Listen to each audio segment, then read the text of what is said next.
Good afternoon, everyone. Welcome back to the practical session of Extension 111. And today's topic is Indian rural sociology. In the last topic, we have studied what is sociology, rural sociology, and in this topic, we are going to study the Indian rural sociology. Okay, म्हणजे भारतातली विलेजेसची condition काय, तिथले काय societies आहेत, sociology आहे तिथली काय, हे आपण पाहणार आहोत. ठीक आहे. Origin of rural sociology. तर ही जी रूरल सोशॉलॉजी याचं फर्स्ट ओरिजिन कुठून झालं, म्हणजे ह्या रूरल सोशॉलॉजीची स्टडी करायला सुरुवात कुठून झाली ते पाहूया. Rural sociology involved into a systematic sub discipline of sociology only in the middle of the 19th century. Okay, 19th सेंचुरीला ही सुरू झालेली. The pioneering work in this field was the systematic source book in a rural sociology, Volume 1, edited by Sorokin, Zimmerman and Galpin. हे जे आहेत हे सगळे sociologist आहेत आणि ह्यांच्या ज्या बुकमध्ये हे त्यांचं एक बुक आहे, systematic source book in rural sociology. Okay, तर त्यामध्ये असं लिहिलेलं आहे की 19th सेंचुरीपासून सोशोलॉजीची सुरुवात झालेली आहे. In the middle of 19th century society underwent a metamorphic transformation. It was the time of industrial revolution. Rapid industrialization brought in its wake urbanization that encompassed all walks of life. Rural society and rural economy had been largely affected by urbanization. आता हे तर आपल्यालाही माहिती की rural area म्हणजे आपले जे villages आहेत ते सर्वात जास्त अफेक्ट होतात कशामुळे, अर्बनायझेशनमुळे. ठीक आहे.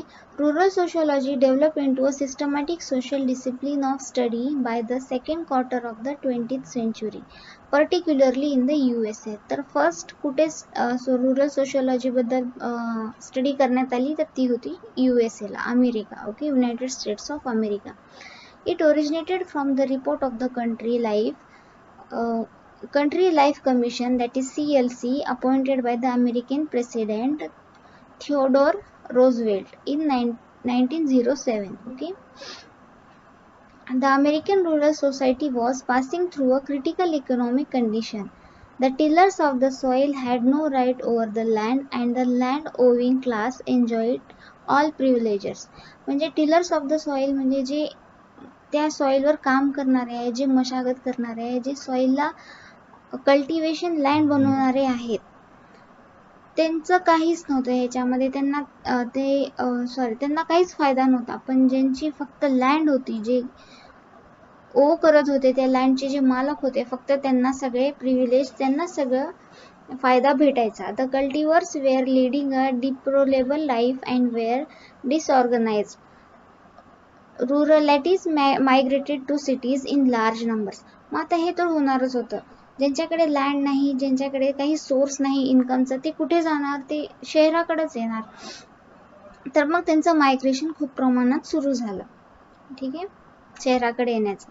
President Roosevelt feared that if no steps were taken to ameliorate the condition of the rural folk, the United States would face a deterioration in moral life. The aim of CLC was to study the rural social problems and recommended remedial measures. Okay, ह्यांचं main काम काय होतं की rural problems काय आहेत त्यांना find out करणं, त्यांना सॉर्ट आउट करणं आणि त्यांच्यावर एक मेजर्स काढणं, त्यांच्यावर एक सोल्युशन काढणं. ठीक आहे. This reference motivated sociologist to take up study of rural society in a massive way. In 1917, Rural Sociology Department was opened in American Sociological Institute for survey and research on rural societies. तर 1917ला पहिलं department open झालं अमेरिकेमध्ये. ते कोणतं होतं, American sociological इन्स्टिट्यूटमध्ये rural sociology department. Okay, आणि ह्या डिपार्टमेंटचं काम काय होतं की तिथे जाऊन सर्वे करायचा, रिसर्च करायची, काय प्रॉब्लेम्स आहेत फाइंड आउट करायचे, त्याच्यावर काय सोल्युशन निघू शकतात ते बघायचे सोसायटीजमधले. ओके, रूरल सोसायटीजमधले. Eminent sociologist like James Michael Williams, Warren H Wilson, Newell L Sims contributed significantly to the study of American rural society. ठीक आहे, हे जे सोशोलॉजिस्ट आहेत त्यांचे नाव तुम्ही लक्षात ठेवा. These sociologists used historical data and statistics along field interview to find out empirical reality about American country life.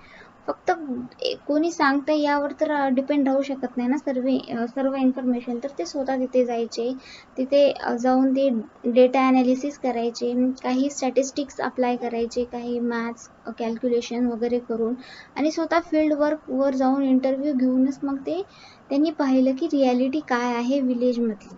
The effort of these early sociologists resulted in the emergence of rural sociology as a separate discipline of study. ठीक आहे. ह्यांचे जे efforts होते ह्या सोशॉलॉजिस्टचे, त्यांच्यामुळेच rural सोशॉलॉजीला एक वेगळं सेपरेट डिसिप्लिन भेटलं, सेपरेट डिपार्टमेंट भेटलं स्टडीसाठी. Evaluating the origin and growth of rural sociology in the United States, A.R. Desai observes, in the USA, rural sociology, though a new science and still in a state of immaturity, is commanding wider and wider interest among social thinkers today. More than 800 professors and research workers are engaged in developing that science in that country. Okay, village हे सर्वात मोठा part आहे कोणत्याही कंट्रीचा. त्यामुळे जोपर्यंत village develop होत नाही तोपर्यंत कोणतीही कंट्री डेव्हलप होत नाही.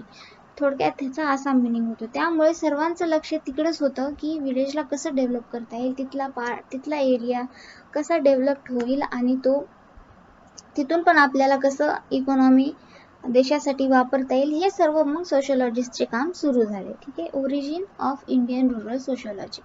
आता इंडियामध्ये सोशॉलॉजीचं सुरुवात कधी झाली, त्याचं ओरिजिन कुठून झालं. In the Indian context, sir Henry S Maine is the pioneer in the field of rural sociology. हे फर्स्ट होते, पायोनियर म्हणजे पहिला. ओके. तर ह्यांनी सर्वात पहिले इंडियन सोशॉलॉजीची स्टडी केली, rural sociology. The beginning of systematic study of Indian rural society dates back to the publication of his two significant books on rural life in India, that is Ancient Law and Ancient Society. Ancient Law हा 1861 मध्ये आलेले book आहे आणि Ancient Society हे 1877 मध्ये. Okay.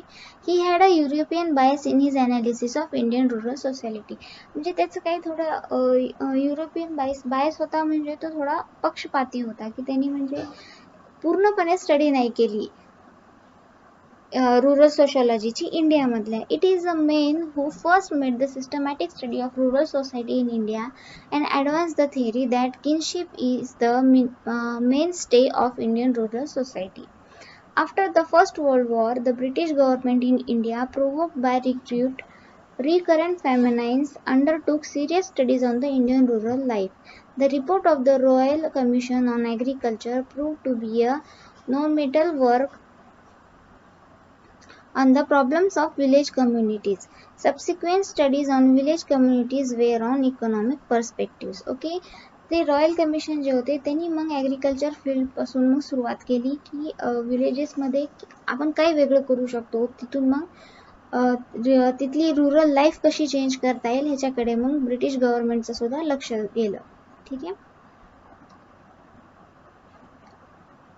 During the 19th century, the British administration found the Indian villages economically self-sufficient and regarded them as little republics. Okay, जे आपले villages होते ते self-sufficient होते, म्हणजे ते स्वतःला पूरक होते, ते स्वतःला सांभाळू शकणारे होते.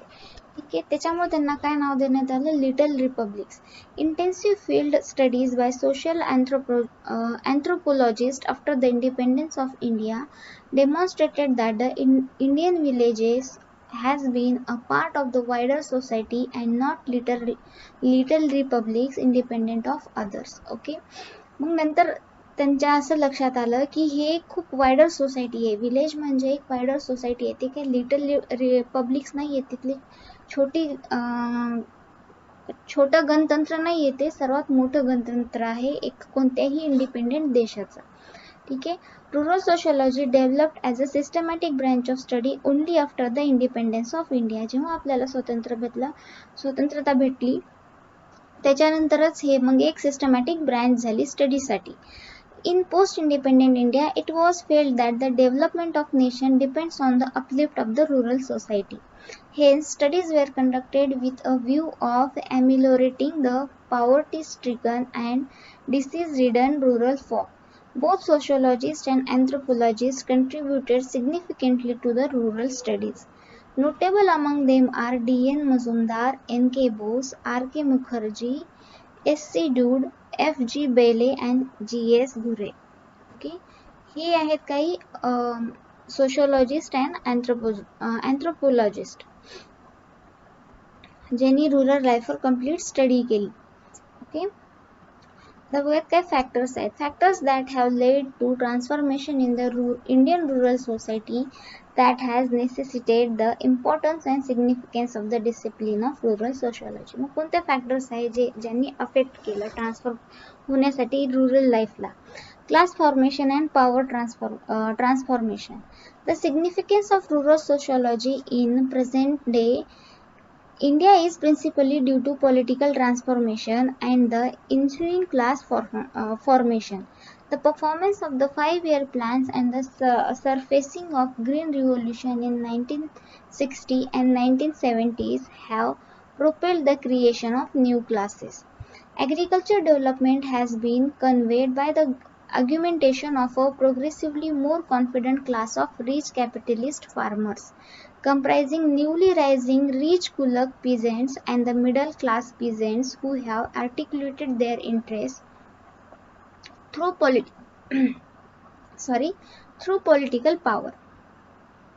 मग हे काय झालं त्याच्यानंतर जेव्हा रुरल सोसायटीची स्टडी सुरू झाली तर त्याच्यामध्ये असं समजून आलं हे कधी झालं इंडिपेंडेंट नंतर. ओके, जेव्हा स्वतंत्र झाला देश त्यानंतर असं लक्षात आलं की काही नवीन क्लासेस तयार झालेले आहेत रुरल एरियामध्ये, ज्यामध्ये एक आहेत रिच फार्मर्स आहेत आणि काही मिडल फार्मर्स आहेत, बाकी मग जे आहेत आणि ह्यांच्याकडे लँड वगैरे असणारे हे फार्मर्स आहेत.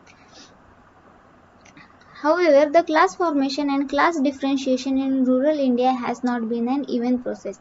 This proto-held development of agriculture has caused conflict and contradiction at the village level. This has also given rise to communalism and brought in power the political parties that are non-secular. ठीक आहे, political पार्टीच्या political पॉवरमुळे काही class खूपच जास्त rich झाले आणि काही मग मिडल क्लास झाले आणि काही लो क्लास झाले.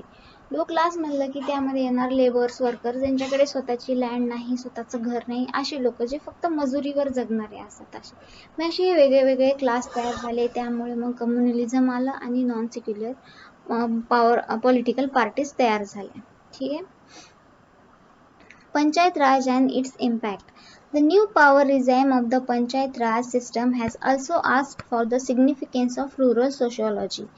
The distinction contributed through the policy of reservation to the scheduled castes, scheduled tribes and women has reinforced the lately budding social formation in the village life. मग त्यानंतर काय सुरू झाले की रिझर्वेशन भेटले कोणाकोणाला, द शेड्यूल कास्ट मधल्यांना, शेड्यूल ट्राइब्सच्या लोकांना आणि वुमेन्सला. ठीक आहे. The structure and functioning of panchayat Raj and the inbuilt contradiction between the progressive caste and the Dalits have also affected the rural structure. It calls for the use of scientific approach to the understanding of the village community. ठीक आहे. मग पंचायत राजमुळे काय झालं की काही एक progressive caste तयार झाली, म्हणजे एक अप्पर कास्ट तयार झाली आणि दलित जी लोअर कास्टमध्ये होते ती. मग ह्यांच्यामुळे रुरल सोसायटीला खूप अफेक्ट झालं. ह्यामुळेही रुरल स्ट्रक्चर, ठीक आहे, एका सोसायटी मधलं ते स्ट्रक्चर, जिथे क्लास तयार होतात तिथे मग तुम्हालाही माहिती आहे की ते पूर्ण गावाचं स्ट्रक्चरच चेंज होऊन जातं. पंचायत हे सर्व झालं पंचायत राजमुळे. ठीक आहे. Poverty removal programmes. The catchphrase for the removal of poverty has taken a multiplicity of forms. The small and marginal farmers are in arms against the big or Kulak farmers. The new peasant movements are a signal to this new struggle, along with other immanent problems like overwaged land to the tillers, distribution of waste land, agrarian relation in the context of commercial crops, and above all class discrimination. सर्वात अवघड जी rural मधली condition आहे, जे factor आहे सर्वात danger, ते आहे class discrimination. ठीक आहे. जे क्लासेस मध्ये अंतर आहे तो. पॉवर्टी रिमूव्हल प्रोग्राम्स काही चालवण्यात आले, ज्यामध्ये स्मॉल आणि मार्जिनल फार्मर्स हे अगेन्स्ट झाले कोणाचे, जे बिग फार्मर्स आहेत, लार्ज फार्मर्स आहेत, जे श्रीमंत फार्मर्स आहेत त्यांच्या. पिझन्स म्हणजे कोण, की जे लोक फक्त ॲग्रिकल्चरवर डिपेंड असतात आणि त्यांच्याकडे दुसरं कोणतंच काम नसतं ॲग्रिकल्चर शिवाय. ठीक आहे, छोटीशी लँड असते त्यांची, जे हे मोस्टली स्मॉल आणि मार्जिनल फार्मरच असतात. ठीक आहे, मग त्यांचे मग हे नवीन प्रॉब्लेम सुरू झाले की over wage land to the tillers, म्हणजे त्यांना वेजेस जास्त वाढवून देण्यासाठी, नंतर डिस्ट्रीब्युशन ऑफ वेस्ट लँड, हे सगळे जे प्रॉब्लेम्स आहेत हे नंतर प्रॉब्लेम सुरू झाले. The various poverty alleviation programmes in order to successful and reach out to the target population need to understand the rural social structure and the factor pervasive in the social life. Okay, काय factors आहेत, कशामुळे poverty कमी होईल हे पाहण्यासाठी मग rural social लाईफची study करणं खूप इम्पॉर्टंट आहे. ठीक आहे, changing ecosystem and environmental dilemma. Numerous factors have रिझल्टेड in rapid deforestation of the forest and subsequent degradation of the forest land. Deforestation म्हणजे झाडाची तोडणी. ठीक आहे, cutting of trees. Due to intensive, unscientific and systematic mining, the forest land is on the verge of ruin. ठीक आहे, in extensive, unscientific and unsystematic mining म्हणजे जे खोदकाम चालू असते, मायनिंग सोनं काढण्यासाठी, कोळशासाठी, हिरा, या सर्वांसाठी तेल मोस्टली तेल मायनिंग तर ठीक आहे समुद्रात होतं, पण काही ठिकाणी लँडवर पण होतं. मग हे जे जमिनीतून मायनिंग जे सुरू आहे त्याच्यामुळे कसं जंगल तोडले जात आहेत, त्यामुळे डिफॉरेस्टेशन होत आहे. मग ह्याचे पुढे खूप प्रॉब्लेम्स होतात, लँड खराब होऊन जाते तिथली कम्प्लिटली. नंतर मग तिथे शेती, एकतर डिफॉरेस्टेशन होतं, सर्व निघून खराबच होऊन जातं आणि त्यावर मग पुन्हा शेतीही करता येत नाही. Both the urban and rural areas are facing devastation due to forest land degradation. Forest land degrade झाली तर त्यामुळे पाणी नाही येणार, काहीच नाही, पाऊस नाही पडणार, याचे खूप प्रॉब्लेम्स आहेत ना पुढे. The debate on development and sustainable environment assume new implication in India. It is argued that plans of development should not be made at the cost of environmental degradation and disequilibrium in ecosystem. इकोसिस्टमला जर चांगलं ठेवायचं असेल तर त्यासाठी forest land ह्या चांगल्याच असल्या पाहिजेत, त्यांचं डिग्रेडेशन झालं नाही पाहिजे. If big dams provide ample opportunities for irrigation, they also ruin the forest, mine wealth and turn thousands of farmers as outseas. ठीक आहे, जरी डॅम्स बांधल्यामुळे खूप एम्प्लॉयमेंट ऑपॉर्च्युनिटी भेटत असतील, पाणी भेटत असेल, तरी पण त्याचं नुकसानही तेवढंच आहे की ते पूर्ण फॉरेस्ट कट करून टाकतात, ज्यामुळे की इकोसिस्टम खराब होतं. Thus, the significance of rural sociology gains importance in the present context of massive developmental projects that lead to ravage of the environment. Rural sociology can offer solutions for creation of environment suitable and eco-friendly development projects. Okay, rural sociology he offer करू शकते काही solution ज्यामुळे की environment जे eco friendly असतील, एन्व्हायरमेंटला suitable असतील असे काही डेव्हलपमेंटल प्रोजेक्ट्स. ओके, रुरल सोशलॉजीच्या स्टडीमुळे हे आपण करू शकतो. Constitutional obligations. As observed earlier, the growth and progress of rural societies has always been a compulsion on the part of the governments, both state and central. दोन्ही state आणि central गव्हर्नमेंटला हे compulsion part आहे. ठीक आहे, rural societies which has to be implemented as prescribed in the Constitution. The Constitution of India directive principles of state policy are fundamental in governance of the country, and it is the duty of the state to apply these principles in making laws. Okay, as per the constitutional mandate, the state is asked to build a social order in which justice, social, economic and political prevails in all the institutions of the national life. ठीक आहे, social life मध्ये economic किंवा political life कोणतीही, हे यापैकी कोणतेही factors असो किंवा कोणतीही लाईफ असो, त्यामध्ये सगळ्यांना एक समानच जस्टिस भेटलं पाहिजे, न्याय भेटला पाहिजे. ठीक आहे, ही आपलं कॉन्स्टिट्यूशन ऑफ इंडिया म्हणतं. ठीक आहे, भारताच्या संविधानामध्ये असं लिहिलेलं आहे. पण आता ते चेंज होतं ज्याच्या हातात सत्ता आहे त्याच्या म्हणण्यानुसार. ठीक आहे. The state shall direct its policy in such a manner as to secure the right of all men and women to an adequate means of livelihood. Rural sociology can hence help in providing theoretical approaches as well as practical solutions for rural development. ठीक आहे. त्यामुळे rural सोशिओलॉजीमधून आपल्याला theoretical आणि practical काय approaches आपण घेऊ शकतो, काय परफॉर्म करू शकतो तिथली लाईफ डेव्हलप करण्यासाठी, त्यांचं लाईव्हलीहूड चेंज करण्यासाठी. ठीक आहे. मग ते कोणी असो, मॅन वुमेन, तिथे राहणाऱ्या पीपल्सचं. Despair of the small and marginal farmers. Due to excessive and continuous segmentation of the land holdings, with every process of succession going through one generation to the other in a period of decades, land today has become an inadequate commodity. It has resulted into depeasantization. Depeasantization म्हणजे the farmers, the smaller marginal farmers of the or the farmers, farmers not, they are the villagers so which do not have any land, or uh, they are non-agricultural. Okay. Depeasantization. The new and unpeasants म्हणजे कोण असणार की ज्यांच्याकडे agriculture land आहे पण ती खूप थोड्या प्रमाणात आहे, म्हणजे ते स्मॉल किंवा मार्जिनल फार्मर्स आहेत. ठीक आहे. The new and modern agriculture technology has become beneficial for big peasants and seldom is favorable to the small owners. ठीक है.